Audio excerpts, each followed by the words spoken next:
Hello viewers, कैसे हैं आप लोग। Welcome to our YouTube channel Gyan Mantra. साथियों, उत्तराखंड के एक दिवसीय परीक्षाओं में बैठने वाले छात्रों के लिए हमने उत्तराखंड विशेष संकलन के अंतर्गत आज इस वीडियो का तीसरा भाग आपके सामने हम लेकर के आ रहे हैं। आशा है आपको ये प्रश्न पसंद आएंगे और ये प्रश्न आपके लिए उपयोगी साबित होंगे। पहला प्रश्न है, लाखू उड्यार किस नदी के तट पर स्थित है। साथियों, लाखू उड्यार सुयाल नदी के तट पर स्थित है और कई बार इस तरह के प्रश्न भी आते हैं कि इन नदियों के तट का दायां या बायां भाग पूछ लिया जाता है। तो सुयाल नदी के बाएं भाग पर या बाएं तट पर लाखू उड्यार नगर स्थित है। ये पुरातात्विक स्थल है। बागेश्वर अभिलेख से किन कत्यूर राजाओं के वंशों की जानकारी प्राप्त होती है या मिलती है। साथियों, बसंत देव, खरपर देव और राज निम्बर के वंशों की जानकारी हमें बागेश्वर अभिलेख से प्राप्त होती है। स्कंद पुराण में कितने हिमालय क्षेत्रों का वर्णन किया गया है। साथियों, स्कंद पुराण एक ऐसा पौराणिक ग्रंथ है जिसमें उत्तराखंड को लेकर के विशेष रूप से संकलन किया गया है, विशेष रूप से जानकारियाँ इसमें रही हैं और हिमालय के संबंध में भी ये जानकारी इसमें उपलब्ध होती है कि हिमालय के क्षेत्र को 5 भागों में बांटा गया था, जिनमें केदारखंड और मानसखंड उत्तराखंड के भाग को माना जाता है। इसी तरह से अगला प्रश्न है, कालसी का प्राचीन नाम क्या है। साथ ही कालसी एक पुरातात्विक स्थल है जो कि अशोक के अभिलेख के लिए प्रसिद्ध माना जाता है और इस कालसी का प्राचीन नाम कालकूट था जो कि अमलाव नदी के तट पर स्थित है। तो इस प्रकार इस प्रश्न को अत्यंत महत्वपूर्ण प्रश्नों की श्रेणी में आप रखिएगा। अगला प्रश्न है, पवार राजवंश के इतिहास का अंधकार युग किसे माना जाता है। साथियों, इस प्रश्न को हम इस तरह से देख सकते हैं कि ऐसा कौन सा काल था जब पवार राजवंश के युग को अंधकार युग या अंधा युग कहा जाता है। साथियों, अजय पाल से पूर्व लगभग 26 राजाओं के होने का एक जानकारी मिलती है, लेकिन ये स्पष्ट और ऑथेंटिक जानकारी नहीं है। इस कारण इनका इतिहास भी एक कॉन्क्रीट इतिहास हमें कहीं नहीं मिलता है। तो इसीलिए इस विलुप्त इतिहास को ही पवार राजवंश का अंधकार युग या काला युग या अंधेरा युग या अंधा युग कहा जाता है।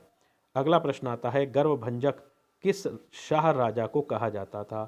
साथियों, ये प्रश्न अत्यंत महत्वपूर्ण है क्योंकि गर्वभंजक के नाम से एक और व्यक्तित्व भी उत्तराखंड का है जिसकी चर्चा मैंने अपने अलग वीडियो में की है। गर्वभंजक शाह राजा की जहाँ तक बात आती है तो महीपति शाह को गर्वभंजक के रूप में माना जाता है क्योंकि इन्होंने पूरे जीवन काल में अनेक युद्ध लड़े और अपने युद्धों में विरत रहने और अपने शत्रुओं या अपने विरोधियों को परास्त करने के कारण इन्हें गर्वभंजक राजा भी कहा जाता है।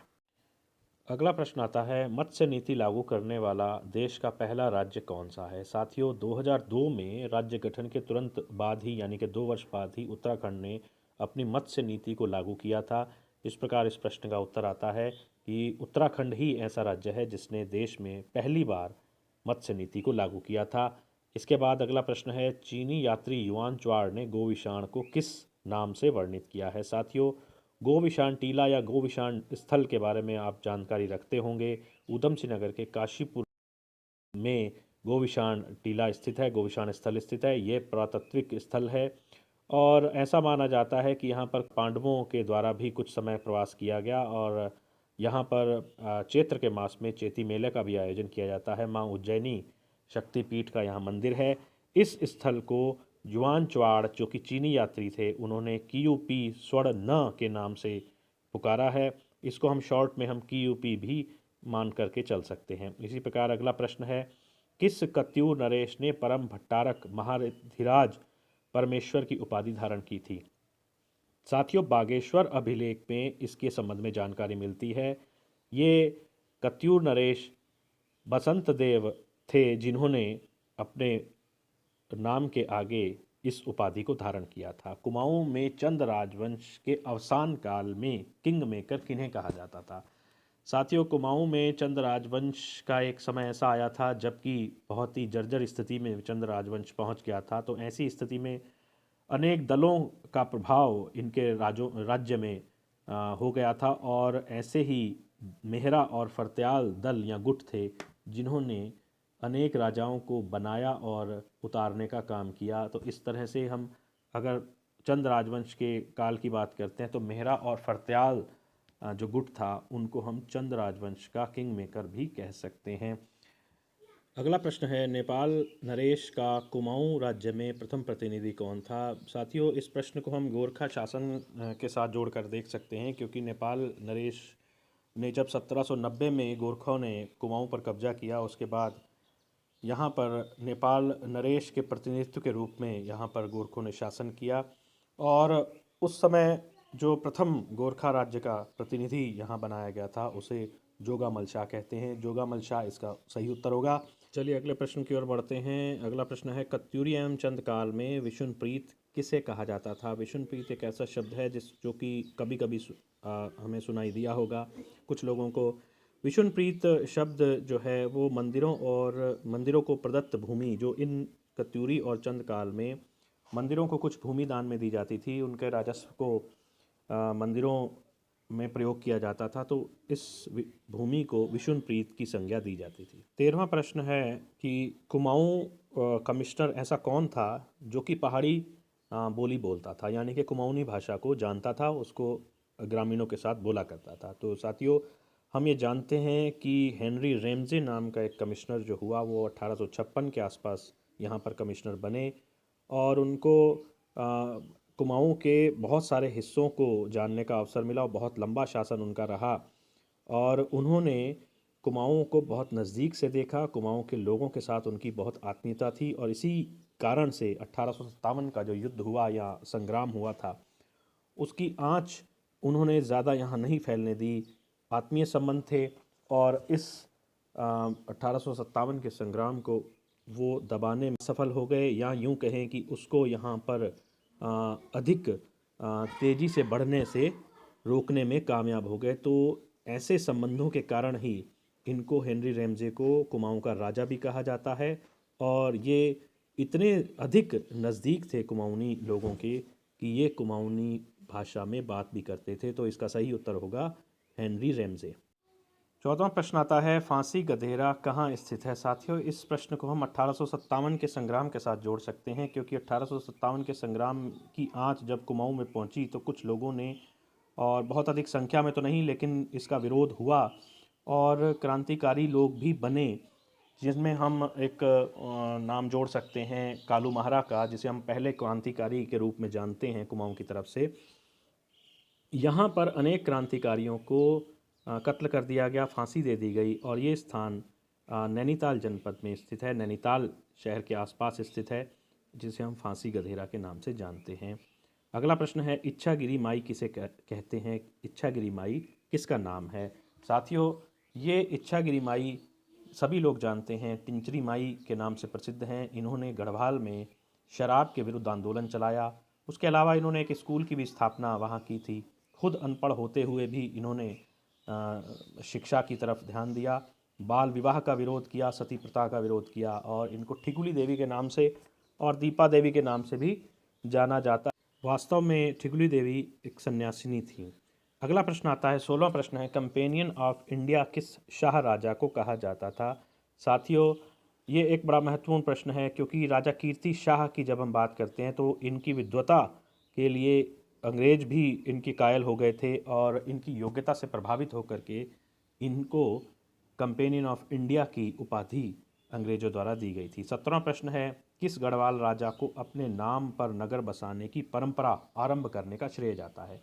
साथियों, हमने कई सारे नगर देखे हैं, जैसे कीर्ति नगर हो गया, प्रताप नगर हो गया, इसी तरह के और नगर भी हमने देखे जो कि शाह राजाओं के नाम पर स्थापित हुए हैं। ऐसे ही जो अगर हम पहले राजा की बात करें कि जिसने इन नगरों को अपने नाम पर बसाने की परंपरा शुरू की, तो ये प्रताप शाह को इसका श्रेय जाता है, जो कि 1871 से लेकर के 1888 तक टिहरी राजा के रूप में स्थापित रहे। अगला प्रश्न आता है, घोड़ाखाल जो कि भवाली में स्थित है में गोलू जी का जो न्याय के देवता माने जाते हैं का मंदिर का निर्माण किसने करवाया था? साथियों, ये चंद राजवंश के एक बहुत ही महत्वपूर्ण शासक हुए हैं, जिनका शासनकाल 1638 से लेकर के 1678 तक रहा। इनको बाज बहादुर के नाम से जाना जाता है। इन्होंने ही भवाली में, जो कि नैनीताल जिले में स्थित है, घोड़ाखाल मंदिर का निर्माण करवाया था। घोड़ाखाल में गोलू जी का मंदिर है, जो कि लोक देवता हैं, स्थानीय देवता माना जाता है। इनके मंदिर को परमोच्च न्यायालय भी कहा जाता है। हजारों लाखों की तादाद में घंटियों का यहाँ पर स्थापना की गई है। लोग घंटियाँ चढ़ाते हैं आकर के, और ऐसा भी माना जाता है कि गोलू जी के समक्ष कोई अगर जायज़ मांग है, उसको प्रार्थना लिखित रूप में करने पर गोलू जी उनकी प्रार्थना को अवश्य सुनते हैं। परमोच्च न्यायालय के रूप में इस मंदिर को भी जाना जाता है। 19वां प्रश्न आता है, गोरखों को अंग्रेजी सेना में शामिल करने का प्रस्ताव किस ने दिया था? साथियों, 1816 में जब सिंगोली संधि हुई थी, उस समय अंग्रेज़ों और गोरखों के मध्य एक युद्ध हुआ था। उस युद्ध में अंग्रेज़ों ने, डॉक्टर लोनी नाम के एक अंग्रेज़ थे, उन्होंने इनकी वीरता से बहुत ज़्यादा प्रभावित हुए थे, और उनकी वीरता को देखते हुए जब 1816 में सिंगोली संधि संपन्न हो गई और मान्य भी हो गई, उसके बाद गोरखों को सेना में शामिल करने का एक प्रस्ताव डॉक्टर लोनी ने ही दिया था, क्योंकि गोरखा बहुत वीर कौम मानी जाती है और इनकी वीरता के कारण ही आगे भी गोरखों को अंग्रेजी सेना में शामिल किया गया, और जिन्होंने आगे चल कर के अनेक युद्धों में अंग्रेज़ों की सहायता की। आज की सीरीज का अंतिम प्रश्न है, 20वां प्रश्न है, कुमाऊं के अंतिम और प्रथम भारतीय कमिश्नर कौन थे? अगर हम साथियों कुमाऊं के कमिश्नर्स की संख्या की बात करते हैं तो कुमाऊं में 24 कमिश्नर माने जाते हैं, जिनमें से अंतिम कमिश्नर भारतीय कमिश्नर के रूप में नियुक्त किए गए थे। और जो भारतीय कमिश्नर थे वो के.एल. मेहता थे, जिनका कमिश्नरी का शासन आज़ादी के बाद शुरू हुआ और 1947 से लेकर के 1948 तक ये कुमाऊं के कमिश्नर रहे।